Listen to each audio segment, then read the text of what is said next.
Trevor, I don't know if you've noticed, but AEW has a lot of teams. So far, it's just name some of the teams they have. They have the Inner Circle, the Pinnacle, the Nightmare Family, the Hardy Team, Team Taz, and QT Marshall's new team that he turned his back on Cody and the Nightmare Family. Which again, I thought that was a good move, but it's got a lot of people questioning why the emphasis on these stables. Is this emphasis good? Is it bad? Is it maybe neutral? What's up here? Because we're slowly seeing, team warfare becoming the main thing in AEW. And we saw how that worked out with WCW. Granted, it was a different way they're doing it, but, we haven't really seen this road lead to many success stories in professional wrestling. So what do you think about AEW having all these teams and the way they're promoting it? I think it's working better for AEW because of the way they are promoting, especially since all of them aren't huge teams. Like the Death Triangle's only 3 people. The Just Best Friends, 3 people. Oh my God! I'm sorry, I forgot. I forgot about those teams. Like, I'm sorry. Best Friends has just added a female, so they have 4 people now. Mm-hmm. Then you also have the Dark Order, and which then I'm still confused what they're doing with the Dark Order, but that's another thing for another day. But I think if you do it the way that they're doing it, it can work. But I want to see what their end result is. You know what I mean? Like you mentioned in WCW. WCW had like maybe 70,000 teams at one point. They had 2 versions of the NWO. They had 4 Horsemen. They had what was it? The with Kurt Hennig, Rathus Crap. What was that?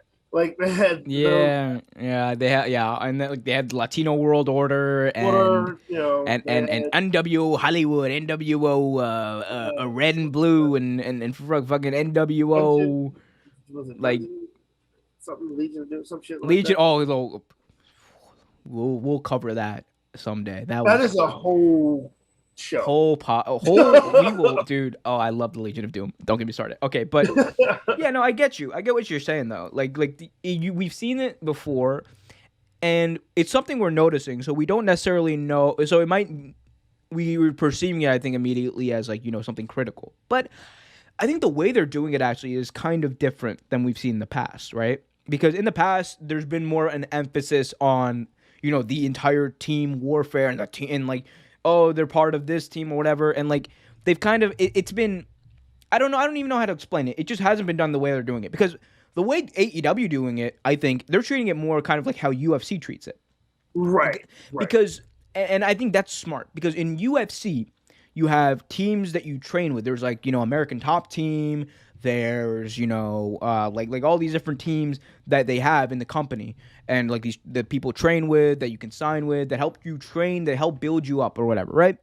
And I think that's what they've been doing. That's what AEW has been doing with these teams. Like Team Taz, it's not just to get Team Taz over. It's all these people like Brian Cage, Ricky Starks, all these guys. They're getting trained and the wisdom from Taz, and he's coaching them essentially.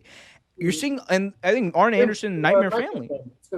Yeah, and Arn Anderson literally has a little play sheet, and I actually like that. It's different because it's not just we're putting the stable together. Because I think there's a difference between the team that AEW are doing and stables. I think AEW really only has right now 2 stables.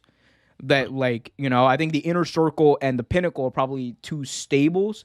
Otherwise, you have people who are part of teams who are not solely though identified by those teams. You get what I'm saying? Yeah. Because when Brian Cage comes out, he's part of Team Taz, but Team Taz necessarily isn't having a big feud with another team. It's right. Brian Cage who he's getting trained, so he's getting trained by Taz, and I think it's a good way because it's kind of like a feeder system. It's a good way to get these clunk these people together and get them over. And kind of build them, maybe they can work their way up into one of the top teams, like the Nightmare Family, or the Pinnacle or whatever, what have you, right? So I think the way they're doing it is worked. And I thought about it, and it's honestly one of those things you don't notice it until you realize it, right? Or you don't start thinking about it until you notice it. And it doesn't bother me because the way they're doing it, it's not taking away, it's not making it overly complicated either in a weird way. Like, you know what I'm saying? Yeah, it's Because just it's simple. It's kind of like they're doing it so you can notice it, but if you don't notice it, it's fine. You know what I mean? yeah, exactly. You don't need to. It's not like the NWO Hollywood and the NWO Red and Blue, because like you needed to know what was happening to keep up with everything. You don't need to know what's going on with Team Taz to know that like to like know that someone's in Team Taz. Like you don't need to know that someone is in Team Taz to know what's going on because they do a good job of explaining everything anyway. So I like that. Other than that, man, I think the teams, it's a slippery slope though. You have to be careful because it can very quickly descend into team warfare, especially when you have the Bullet Club now in there in the mix and the Elite already. You know And what? I think that's kind of what they're gearing up for because I can definitely see the Pinnacle in Inner Circle being something kind of like the Legion of Doom and the Rock and Roll Express, or or the Four Horsemen. Four Horsemen in the Fabulous Freebirds. Like I can see it breaking down and stuff like that. And to me, that like I've said recently on one of the shows, I think it was last week, that I used to love as a kid, love watching those teams go together. Because I'm a huge Freebirds fan. Yes, I'm showing my age. Fuck all of you. But I love the Freebirds were one of my favorite teams, and I used to love watching them go to war with other teams. I thought it was so cool. Them and the Demolition as well. Oh, But big shout out to Demolition, by the way. oh yeah, we mentioned them last week too. Love them. We But yeah. if they do it right, the team warfare could work. But like you said, I like how it's just training facilities.